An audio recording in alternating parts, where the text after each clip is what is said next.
14 साल का अर्जुन, 13 साल की सिया और 15 साल का कबीर तीन अच्छे दोस्त थे।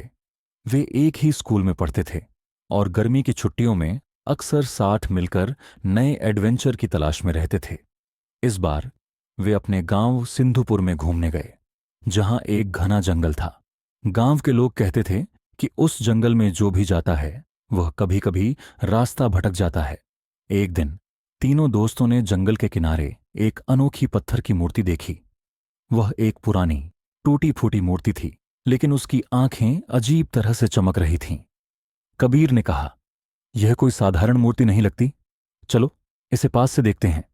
सिया को थोड़ा डर लगा, लेकिन अर्जुन और कबीर ने उसे मना लिया। वे तीनों मूर्ति के पास पहुंचे और अचानक वहां से एक अजीब सी आवाज आई, जैसे कोई धीमे धीमे फुसफुसा रहा हो। अचानक कबीर गायब हो गया। अर्जुन और सिया ने चारों ओर देखा, लेकिन कबीर कहीं नहीं था। अर्जुन ने घबराकर कहा, कबीर मजाक मत कर, बाहर आ। पर कोई जवाब नहीं आया। सिया को जमीन पर कबीर का रुमाल मिला, जो एक पत्थर के नीचे दबा था। अर्जुन ने ध्यान से देखा तो उन्हें जमीन पर घसीटने के निशान दिखे, जो एक गुफा की ओर जा रहे थे। अर्जुन और सिया हिम्मत करके गुफा के अंदर गए। अंदर अंधेरा था, लेकिन मोबाइल की टॉर्च से वे देख पा रहे थे। गुफा की दीवारों पर अजीब चित्र बने थे, जो शायद कई साल पुराने थे। तभी सिया को एक दरवाजा दिखा, जो हल्का सा खुला हुआ था। जब उन्होंने दरवाजा खोला तो वे एक बड़े कमरे में पहुंचे। वहां पत्थर की बनी कई मूर्तियां थीं और एक कोने में कबीर बंधा हुआ बैठा था। अर्जुन और सिया भागकर उसके पास पहुंचे और रस्सी खोलने लगे। तभी पीछे से किसी के आने की आवाज आई। उन्होंने देखा कि एक बुजुर्ग आदमी लंबे सफेद बाल और अजीब से कपड़े पहने उनकी ओर बढ़ रहा था।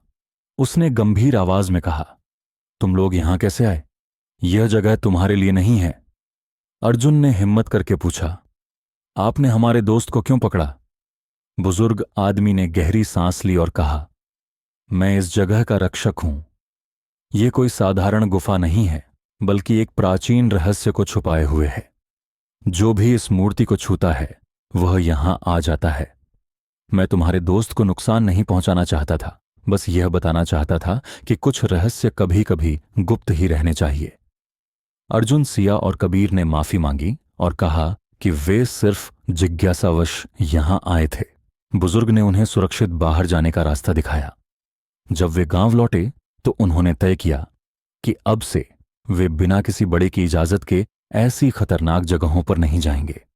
उनकी इस रोमांचक यात्रा ने उन्हें सिखाया कि हर रहस्य को सुलझाना जरूरी नहीं, लेकिन हिम्मत, दोस्ती और समझदारी से हम हर मुश्किल से निकल सकते हैं।